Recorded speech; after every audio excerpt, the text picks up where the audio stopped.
YouTube channel पे बहुत बहुत स्वागत है। आइए जानते हैं श्रावण मास कृष्ण पक्ष वर्ष 2023 में कामिका एकादशी का व्रत कब किया जा रहा है। तो जानेंगे व्रत के शुभ मुहूर्त के बारे में, पारण का क्या समय होगा, व्रत पूजन महत्व के बारे में। आप सभी भक्तों को कामिका एकादशी व्रत की ढेर सारी शुभकामनाएं। श्रावण माह के कृष्ण पक्ष में पड़ने वाली एकादशी को इसे कामिका एकादशी, कामदा एकादशी, पवित्रा एकादशी आदि नामों से जाना जाता है। कामिका एकादशी का व्रत यह बड़ा ही पुण्य फलदायी माना गया है। इस दिन भगवान विष्णु के चतुर्भुज स्वरूप का पूजन किया जाता है और इस दिन भगवान शालिग्राम की पूजन करने का विशेष महत्व होता है। इस दिन भगवान श्री कृष्ण का पूजन किया जाता है। एकादशी का व्रत भगवान विष्णु और भगवान श्री कृष्ण को अति प्रिय है।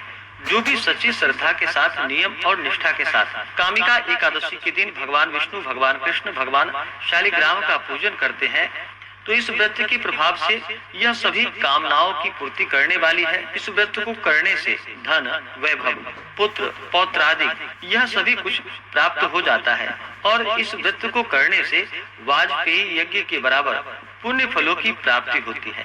एकादशी का व्रत हर माह के कृष्ण पक्ष और शुक्ल पक्ष की एकादशी तिथि के दिन इस व्रत को धारण किया जाता है। एक वर्ष में 24 एकादशी का व्रत होता है।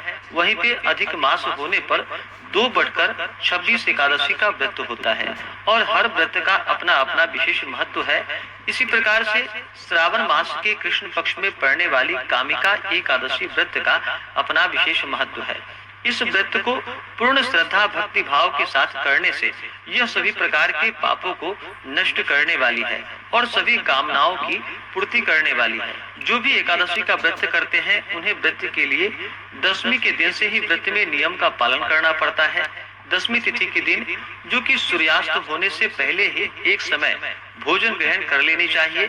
उस दिन मसूर का दाल, शाक आदि का प्रयोग नहीं करना चाहिए, शहद आदि का प्रयोग नहीं करना चाहिए। हविष्यान्न भोजन ग्रहण करना चाहिए, यानी कि जौ, गेहूं, घृत, काली मिर्च आदि का प्रयोग करते हुए उस दिन आप भोजन ग्रहण करें। और दशमी की रात्रि, जो कि भगवान का स्मरण करते हुए, एकादशी व्रत का स्मरण करते हुए सोना चाहिए। एकादशी तिथि के दिन सुबह उठ करके नित्य क्रियाओं से निवृत्त हो करके गंगा नदी में या घर के नहाने के पानी में ही थोड़ा सा गंगा जल मिला करके स्नान करना चाहिए। शुद्ध वस्त्र धारण करके व्रत का संकल्प लेना चाहिए। इस दिन भगवान विष्णु, भगवान श्री कृष्ण से प्रार्थना करनी चाहिए कि हे भगवान, आज मैं कामिका एकादशी का व्रत करने जा रहा हूँ या करने जा रही हूँ। इस प्रकार से भगवान से प्रार्थना करें कि यह व्रत मेरा निर्विघ्न पूरा हो, हमें पुण्य फलों की प्राप्ति हो, हमारे सभी प्रकार के पाप और ताप नष्ट हो। आपके मन में जो भी इच्छा हो, जो भी कामना हो, वह भगवान विष्णु से कहें। और एकादशी के दिन, जो कि दिन रात्रि उपवास रहते हुए व्रत को धारण करना चाहिए।